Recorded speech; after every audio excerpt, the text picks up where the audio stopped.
Lithium ion এবং acid battery উভয় কার্যকরভাবে শক্তি সঞ্চয় করতে পারে, তবে এদের প্রতিটিরই কিছু সুবিধা এবং অসুবিধা রয়েছে। এদের নাম থেকেই বোঝা যায় লিথিয়াম ব্যাটারি ধাতু লিথিয়াম দিয়ে তৈরি করা হয় এবং অ্যাসিড ব্যাটারিগুলো পেলেট শিলা এবং সালফিউরিক অ্যাসিড মিশিয়ে তৈরি করা হয়। রসায়নের এই পার্থক্যের কারণে যে শক্তি এবং খরচের পার্থক্য দেখা যায়। চলুন লিথিয়াম আয়ন এবং অ্যাসিড ব্যাটারির মৌলিক কিছু পার্থক্য জেনে নেওয়া যাক। 1 নম্বর হলো ব্যাটারি ক্যাপাসিটি। একটি ব্যাটারি ক্যাপাসিটি হলো ব্যাটারিটি দ্বারা সর্বোচ্চ কত শক্তি স্টোর করা যায় এবং শেষ পর্যন্ত তা নিষ্কাশন করা যায় তার একটি পরিমাপ। যদিও কোম্পানি এবং মডেল ভেদে ব্যাটারি ক্যাপাসিটি ভিন্ন হয়ে থাকে, তবুও লিথিয়াম অ্যাসিড ব্যাটারির তুলনায় লিথিয়াম আয়ন ব্যাটারিতে অনেক কম জায়গায় অনেক বেশি শক্তি স্টোর করা যায়। এর প্রতিটা সেল প্রায় 1000 থেকে 3000 মিলিঅ্যাম্পিয়ার পর্যন্ত শক্তি স্টোর করতে পারে। তো এই লিথিয়াম ব্যাটারি প্যাকটি সর্বমোট 15 piece lithium ion battery sell দিয়ে তৈরি করা হয়েছে। তো এর প্রতিটি সেল যদি 1000 মিলিঅ্যাম্পিয়ার হয়, তাহলে আমরা এই ব্যাটারি থেকে মোট ব্যাকআপ পাবো 15000 মিলিঅ্যাম্পিয়ার। অন্যদিকে লিথিয়াম অ্যাসিড ব্যাটারিটি এর তুলনায় অনেক বড় হওয়ার পরেও এর থেকে আমরা সর্বমোট ব্যাকআপ পাবো 7.5 এম্পিয়ার, যেটা আয়ন ব্যাটারি প্যাকের থেকে অনেক কম। 2 নম্বরে হলো ফাস্ট চার্জিং। প্রযুক্তির সীমাবদ্ধতার কারণে lithium acid battery fast charging সমর্থন করে না। একটি ব্যাটারিকে সম্পূর্ণভাবে চার্জ করতে হলে প্রায় 6 থেকে 12 ঘন্টার সময় লেগে যায়। অন্যদিকে লিথিয়াম আয়ন ব্যাটারি ফাস্ট চার্জিংয়ের জন্য উপযুক্ত। আপনি 1 থেকে 2 ঘন্টার মধ্যে একটি ব্যাটারির পূর্ণ ক্ষমতার 80% চার্জ করতে পারবেন। বাকি 20% চার্জ করতে আরও 2 থেকে 3 ঘন্টার সময় লাগবে। তো আপনি 3 থেকে 5 ঘন্টার মধ্যে একটি ব্যাটারিকে সম্পূর্ণভাবে চার্জ করতে পারবেন। 3 নম্বরে হলো ব্যাটারি সাইকেল লাইফ। একটি ব্যাটারির সাইকেল লাইফ হলো ব্যাটারিটিকে সর্বোচ্চ কতবার চার্জিং এবং ডিসচার্জ করা যায় এর পরিমাপ। যদিও লিথিয়াম অ্যাসিড ব্যাটারির সাইকেল লাইফ অনেক কম, তো আপনি একটি ব্যাটারিকে 50% ডিসচার্জ রেটে প্রায় 2 বছর ভালোভাবে ব্যবহার করতে পারবেন।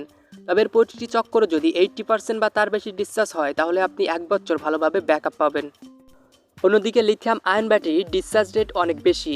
আপনি একটি ব্যাটারিকে প্রায় 80% ডিসচার্জ রেটে 3600 সাইকেল বা 10 বছর ভালোভাবে ব্যবহার করতে পারবেন। 4 নম্বরে হলো ব্যাটারি কস্ট। লিথিয়াম অ্যাসিড ব্যাটারির তুলনায় লিথিয়াম আয়ন ব্যাটারির দাম প্রায় 2 গুণেরও অধিক। তো আপনি যে টাকা দিয়ে একটি লিথিয়াম আয়ন ব্যাটারি কিনবেন, সমপরিমাণ টাকা দিয়ে তার থেকে বেশি এম্পিয়ারের একটি লিথিয়াম অ্যাসিড ব্যাটারি ক্রয় করতে পারবেন। 12 ভোল্ট 100 এম্পিয়ারের একটি লিথিয়াম আয়ন ব্যাটারি ইনস্টলমেন্ট খরচ 30 থেকে 50,000 টাকা, সেখানে সমপরিমাণ শক্তির লিথিয়াম অ্যাসিড ব্যাটারি ইনস্টলমেন্ট খরচ 10 থেকে 20,000 টাকা। 5 নম্বরে হলো সেফটি। লিথিয়াম অ্যাসিড ব্যাটারির তুলনায় লিথিয়াম আয়ন ব্যাটারি অনেক বেশি ঝুঁকিপূর্ণ।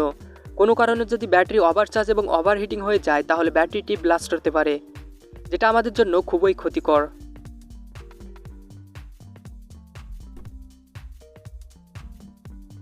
তবে ব্যাটারিগুলোকে একটি বিএমএস সার্কিটের সাথে সংযুক্ত করলে ব্যাটারির ওভারচার্জ, ওভারহিটিং এবং শর্ট সার্কিট থেকে ব্যাটারিগুলোকে রক্ষা করে সুরক্ষিত রাখে।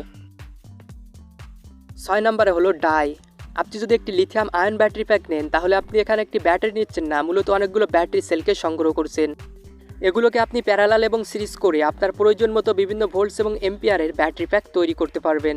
তো এই ব্যাটারি প্যাকটি যদি কখনো ড্যামেজ হয়ে যায় বা আর ব্যাকআপ দিতে না পারে, তাহলে এর থেকে ড্যামেজ সেলগুলোকে চেঞ্জ করে আপনারা পুনরায় এটিকে ডাই ব্যাটারি প্যাক হিসেবে ব্যবহার করতে পারবেন, যেভাবে আমরা পুরাতন ল্যাপটপ ব্যাটারি প্যাক থেকে ব্যাটারি সেল সংগ্রহ করে থাকি। অন্যদিকে লিথিয়াম অ্যাসিড ব্যাটারির কোনো একটি সেল ড্যামেজ হয়ে গেলে এটিকে আপনারা ডাই হিসেবে ব্যবহার করতে পারবেন না। তো আপনার প্রজেক্টের খরচ এবং স্থায়িত্বকাল বিবেচনায় আপনি লিথিয়াম আয়ন এবং অ্যাসিড ব্যাটারির কোনো একটি ব্যবহার করতে পারেন। তো বন্ধুরা, ভিডিওটি ভালো লাগলে অবশ্যই একটি লাইক করবেন, আর এরকম নতুন নতুন ভিডিও পেতে চাইলে চ্যানেলটি সাবস্ক্রাইব করে পাশে থাকা বেল আইকন অল প্রেস করে দিবেন। তবে আজ সকলে ভালো থাকবেন, সুস্থ থাকবেন এবং সাথেই থাকবেন।